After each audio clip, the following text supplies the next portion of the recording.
भाई पुलिस को दिखाई नहीं दे रहा था डीसी और एसपी की क्या ड्यूटी है। लॉ एंड ऑर्डर में उनको पता नहीं होना चाहिए, इंटेलिजेंस उनके पास नहीं होनी चाहिए कि ऐसे माहौल में क्या हो सकता है।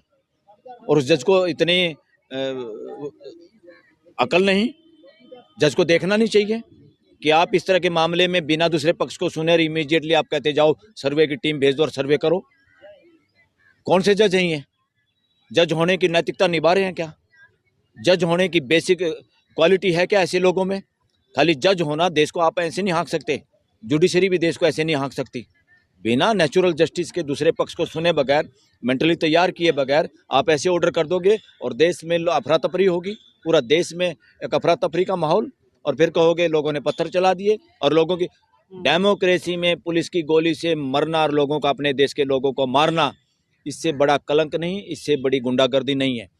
डेमोक्रेसी में जितने लोग बंदूक से, पुलिस की फायरिंग से मारे जाते हैं, ये कलंक है डेमोक्रेसी पे। और इसके लिए वो लोग जिम्मेदार हैं जो डेमोक्रेसी में उस वक्त के जिम्मेदारी जिनके ऊपर है सरकार चलाने की। कि किसने गोली चलाई, पुलिस ने चलाई? क्योंकि अभी इस देश में जांच वांच का कुछ भी मामला नहीं रहेगा। देश में जांच का, सारी जांच एजेंसियां मदारी के बंदर की तरह काम कर रही हैं।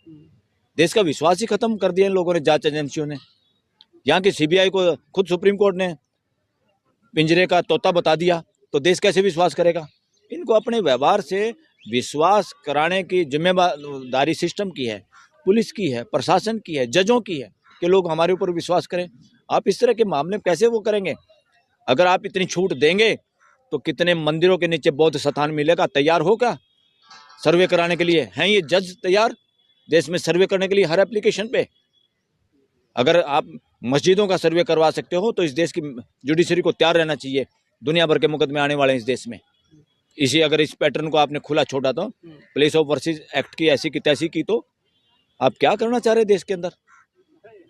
बहराइच में जो हुआ था उसमें भी बीजेपी के लोगों का नाम सामने आए थे, तो क्या लगता है इसमें भी किसी इसी तरीके की चीजें हो सकती हैं जिस तरीके अखिलेश यादव कह रहे हैं कि चुनाव को दबाने के लिए? भाई जिसकी जिम्मेदारी सरकार चलाने की, जिसको जिम्मेदारी मिली हो इस वक्त, उस पर आएगा क्वेश्चन, क्यों नहीं आएगा?